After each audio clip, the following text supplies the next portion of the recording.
First of all, let me thank Mr. Stone and Ron and just the chamber.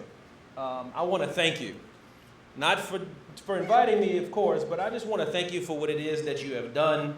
I want to thank you for your vision. I want to thank you for your insight. I want to thank you for your boldness in creating this Chamber of Commerce.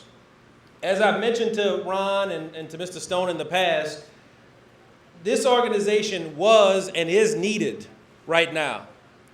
If there's ever been a time in our nation's history where we needed a Chamber of Commerce so that African Americans would start to focus, really focus on black economics, the time is now. We needed a chamber that was not about self-promotion. We needed a chamber that wasn't about complaining all the time about what we weren't doing. We needed a chamber that was actually about helping people economically that look like us.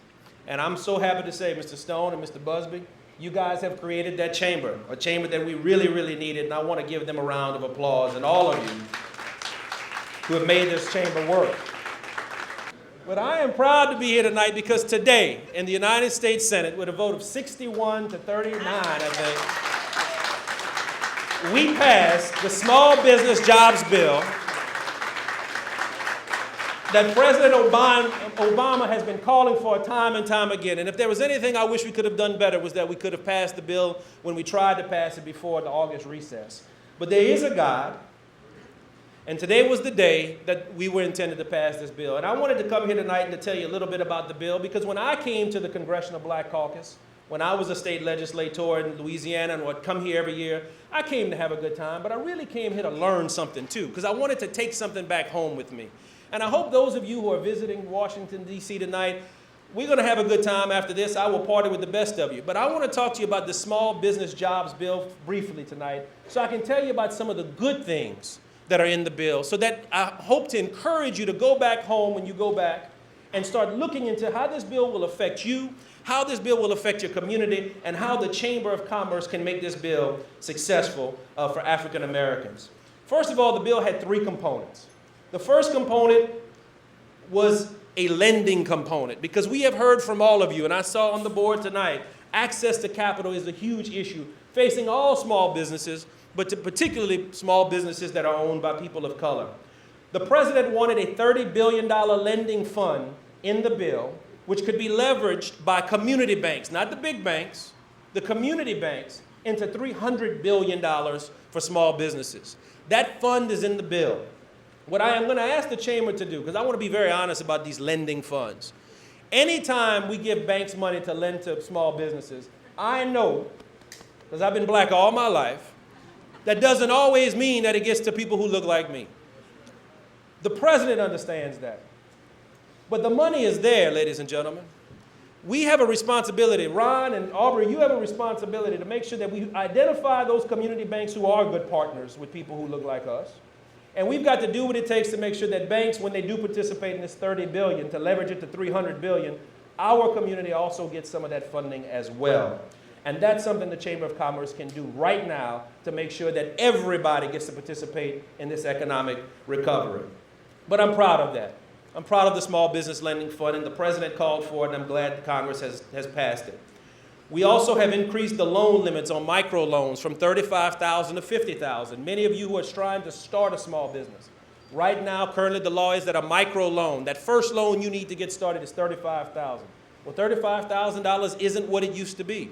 And so we've increased the loan limits on the microloans to $50,000, so now you can have much more capital, at least $15,000 more capital to just get started. We want you to find those banks who are going to make those loans. I want you to encourage those banks to continue doing so and identify the ones who don't. And we're going to find a way to deal with them. There's a camera rolling, so I won't go into what I would do with those banks. The second part of the bill gives $12 billion in targeted tax cuts to small business. $12 billion in targeted tax cuts to small businesses.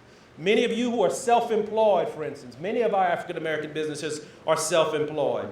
You, today, will be able to begin deducting your health care cost from your payroll taxes for the purposes of your 2010 tax returns. Self-employed individuals have been fighting for that forever. And you know that. You have been advocating for that for many, many years. For the first time this year, thanks to Congress and thanks to our great president, our self-employed individuals will automatically see a reduction in their payroll taxes because they're going to be able to deduct their health care costs. That's $2 billion of the $12 billion that you can take advantage of today. The third part of the bill, and the bill that I'm proudest of because my committee and some of the good people who work with me helped me put it in, was the part of the bill that just deals with reforming the SBA and particularly dealing with contracting issues. Every time I go somewhere and I see people of color, they ask me about contracting. That's the second question. Capital access is first, access to capital, and contracting is second. Let me tell you about some of the great things that are in this bill to help those of you who want to contract with the federal government.